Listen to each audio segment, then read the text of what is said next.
Hello everyone, and welcome to the second piece out of 12.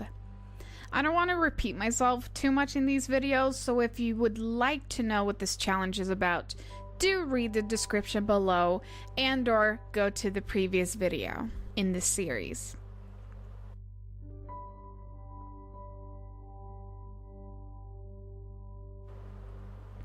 Wow, a second video. We got here, folks. I mean, hey, it's more than I would have imagined I'd managed to do. So, 10 to go. Today we're painting watermelon.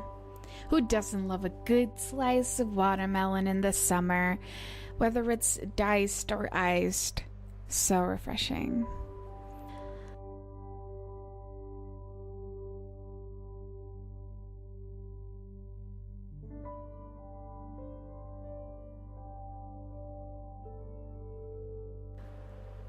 Man, coming up with things to say is hard, because I feel like all you do is repeat yourself.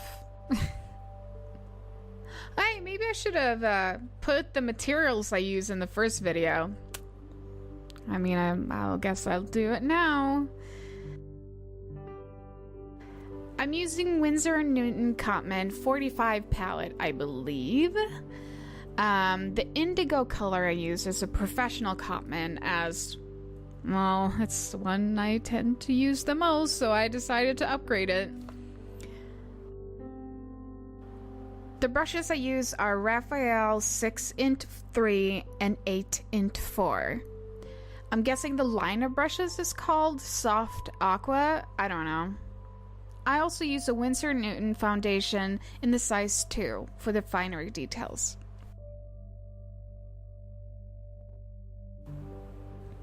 I'm painting in the Moleskin watercolor sketchbook that I absolutely dislike, and I just want to get rid of it. I guess I'll put the details about that in the description as well, because professional YouTuber.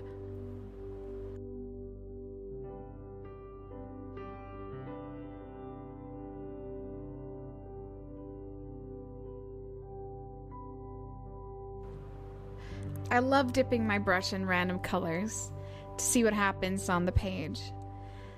I mean, in the end, you can tell it's a watermelon, and I guess that's what's important here.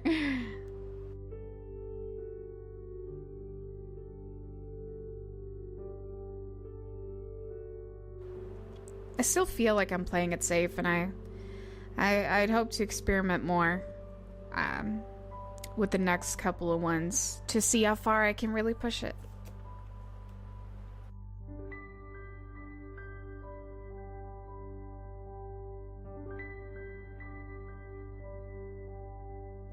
I don't know if you've ever painted a watermelon before, but man, is it satisfying to do. I don't know, I guess it's the contrasting colors of the greens and the reds, but it just, I don't know, it was really fun. I love painting watermelon.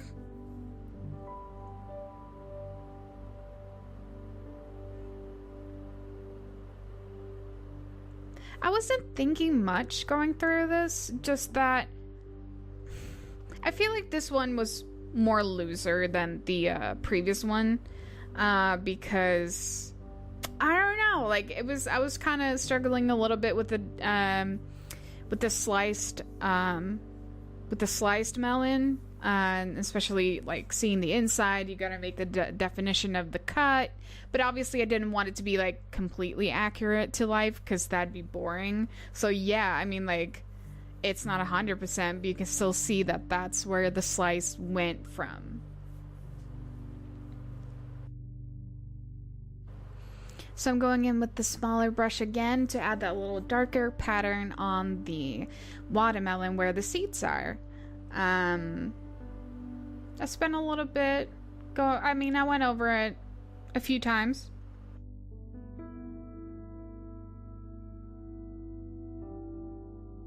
Just adding the texture on the watermelon itself, because as we know, it has like this dark wavy-ish line going through, and I really wanted to implement that to the best of my sloppy ability.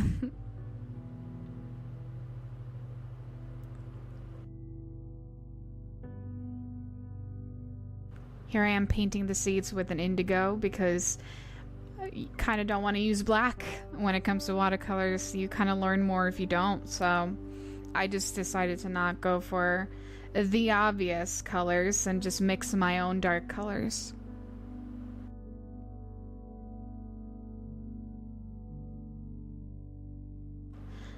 I'm adding the dimension to the slices here, where the corner is a little bit darker.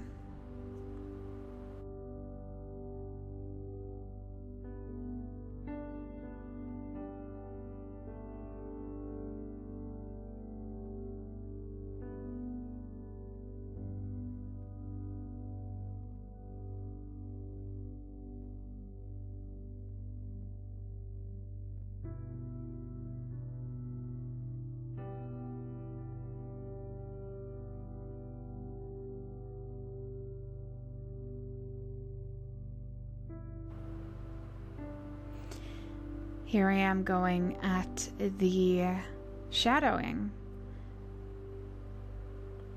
using my trusted indigo, mixing in some greens, and then there is some sort of red reflection here. I don't know if it's going to pick up on the camera though.